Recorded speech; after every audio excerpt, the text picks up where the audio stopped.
better not be cursed.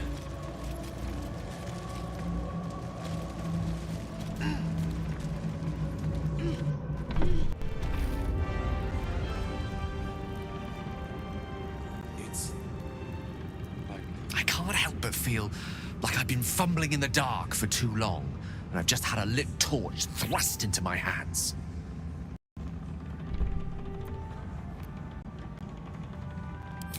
Indeed.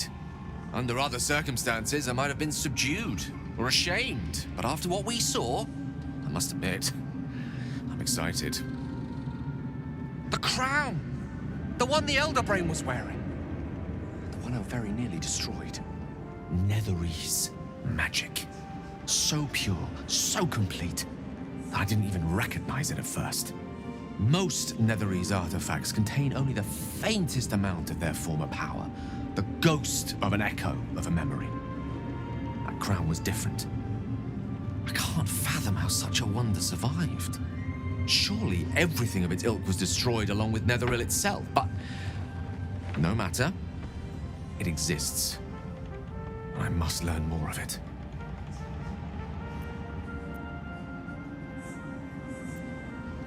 That crown sits on a gargantuan elder brain bent on destroying us and everything we hold dear.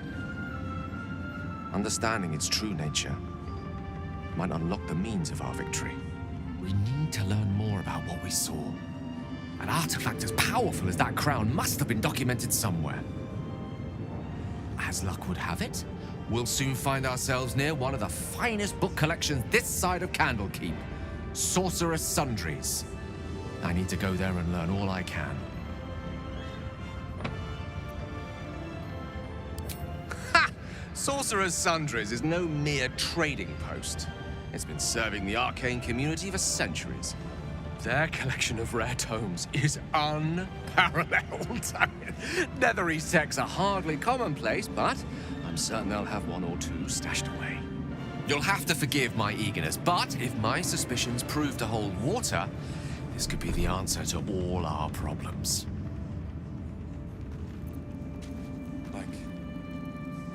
Gods be damned. With that parasite in his brain, Father could wreak untold havoc in the Absolute's name. Should Baldur's Gate fall to the Absolute, every one of the coast cities will be ripe for the plucking. We're not just fighting for our cure, we're fighting for my father. We're fighting for the Gate. We're fighting for all of Faerun. Worm's Rock Fortress. All travelers to Baldur's Gate flow through it. It serves as headquarters for the Flaming Fist, and their commander, my father. The Absolute's army's on the march. Gods forbid a tadpole Grand Duke throw open the gates for them. Orin, I'd never heard tell of, but Gortash I know. Or know of, more precisely. A self-styled strategic advisor to Baldur's Gate's peers. A bit player with dreams of a leading role, the way Father told it. He had no use for Gortash, and even less for his advice. I don't remember much beyond that. But where these Chosen are concerned, I have a suspicion we're about to know more than we'd like. Helen! Isobel!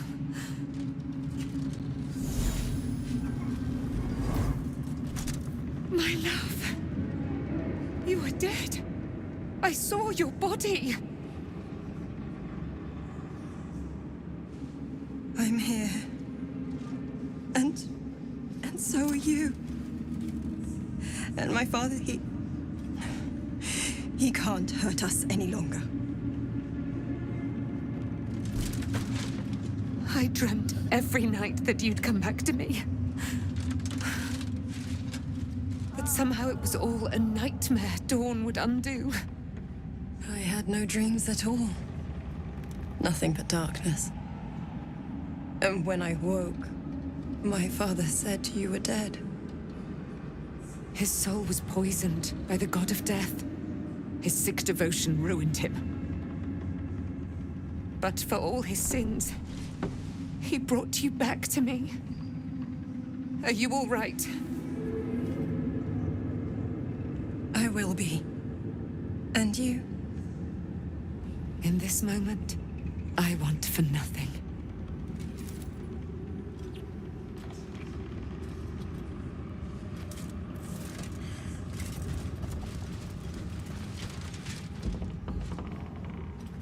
Ah, there you are. This is Aelin. Aelin, this is... Oh, but we have met. This is the soldier that freed me most valiantly from the Shadowfell. They watched my boot crush the very brain of villainy, and fought well against your changed father. May he rest in peace at last, now that he's dead. I have more to thank you for than I knew. And we have much to discuss. Perhaps we could join you in your camp later?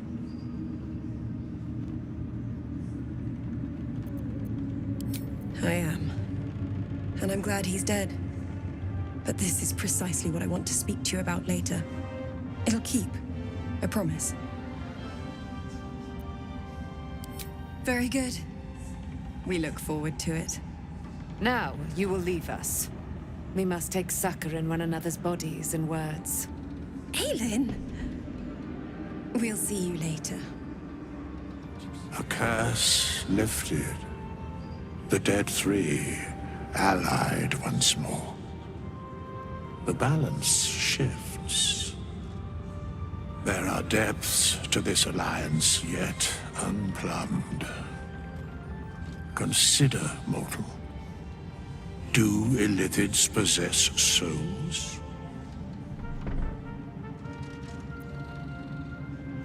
Where matters of balance are concerned, I am eternally cold. I shall ask yet again, do Illithids possess souls?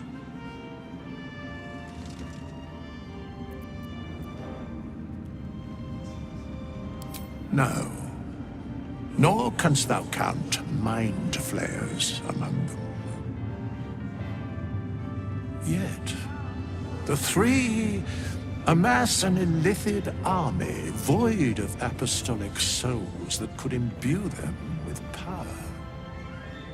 A flock without souls, yet to what end, mortal? This is the question thou must come to answer. Until such time, be availed of my services.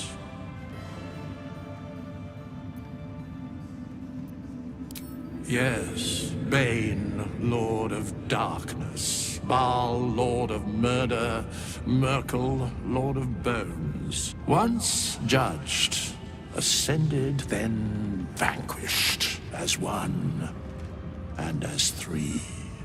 The Alliance is reforged, mortal. The plains thus quake, and the gods shudder.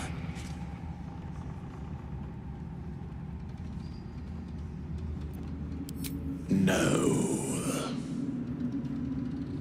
When Duke Elton formed the Flaming Fist, he sought out people of courage and honor to fill its ranks. You saved Daniel, lifted the curse, and killed an immortal. It's safe to say you'd have been recruited in an instant. Of course, I have no idea what life is like under Duke Ravengard's rule, but I've seen the respect he inspires in the Flaming Fist. And that tells me all I need about him as a leader. I hope you can save Duke Ravengard, for the good of Baldur's Gate. Thank you, but look at me. I am a relic, a glimpse of history barely strong enough to stand on his own 2 feet. Besides, Nathaniel should have someone here when he wakes up. It's the least I can do.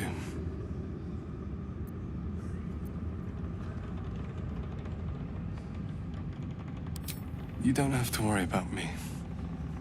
The truth is, the Shadowfell broke something inside me. Something no healer can fix. I don't know how long I have, but because of you, Nathaniel is safe. Because of you, I could help him as he helped me. So, thank you, my friend. And know that I have no regrets. The shadows are losing their grip on these lands. Shah can indeed be thwarted. Comforting to know. There you are. I have awaited your arrival with great anticipation.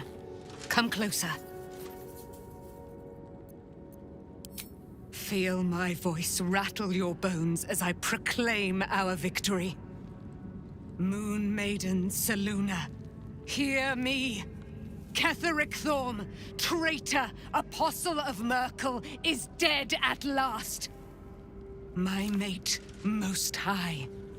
Darling Isobel is safe and well. Safe and well, and returned to my embrace. Blessings upon the slayer of the Wicked One.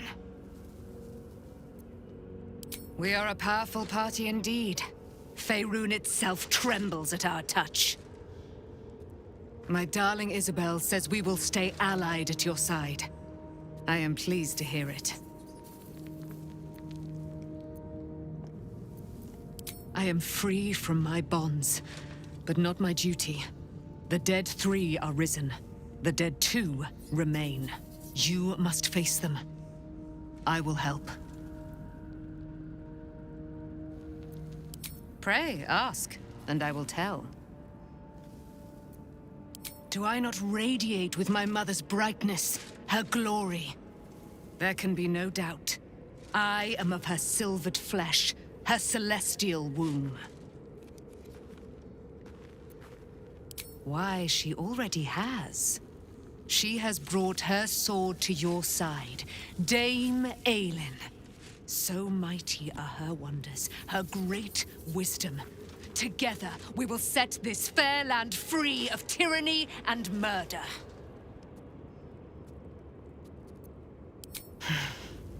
Ketheric Thorm, father of my one and only love, enslaver of Dame Aelin. Ketheric Thorm never did trust me, even when he worshipped the Moon Maiden. He was threatened by my love for Isobel, by her love for me. When she died, curse the day, the hour, we each of us mourned bitterly. But Ketheric's pain could be touched by no aid, no boundary. He turned to wretched Shah, the Lady of Loss, for relief. And she whispered into his ear, poisoning his mind. He and his loathsome advisor, Balthazar, lured me into the Shadowfell, claimed they'd found someone in need of my aid. There, they trapped me in their infernal cage. I was killed, murdered, made dead over and over and over by justiciars of every make and kind. I was reborn, for it is my nature. And Ketheric fed upon my immortality all the while. But lo, the brute is dead, and we live! I can't believe it. I can't believe Aelin is here. And my father. I heard what happened. What he'd become. By killing him. You set him free. You set Aelin free. And me. A great deal. But still, some of the details elude me. Ketheric Thorm was my father. He raised me to serve Selûne as my mother, rest her soul, had wished. He was everything to me, all my life. When an emissary of Selûne came to our little town, we were elated. Dame Aelin, daughter of the Moon Maiden herself. Tell me, do you believe in love at first sight? This was different. It was like I could see my fate in her eyes. Lucky for me, she felt the same way. But my father was skeptical. Aelin is immortal, after all. I understand it's strange. There's an imbalance between us, certainly. But I suppose loving Aelin felt the same as loving myself. It was natural. Then... and This is where I still need answers. I died. I'm not sure how, why, but all was black, black, black. Next I knew, I was being jolted awake. I smelled musty air, I saw shadows. And then my father's face. So changed. So hideously warped. I didn't know that then, but I could see the change in him. He told me we'd be together now. Said that Aelin was dead. I couldn't speak. Could only run. I found last light within the shadows. Made a shelter there. Prayed my father wouldn't find me. By the time Jaheira came, I'd pieced together just enough to know I'd been dead 100 years. That my father was the source of the horrors plaguing this land. My home. I couldn't tell her who I was. I had to protect them. And myself. No matter what. I did. Who would trust the next of kin of Ketheric Thorm? But I have no more secrets. It's all out in the open now. And with my father dead, I have nothing to fear. Except for Aelin. She needs healing. Rest. I'm grateful for your help. Your friendship. I hope we won't intrude on your hospitality too long. But I'm grateful for a safe place to... well... just to be.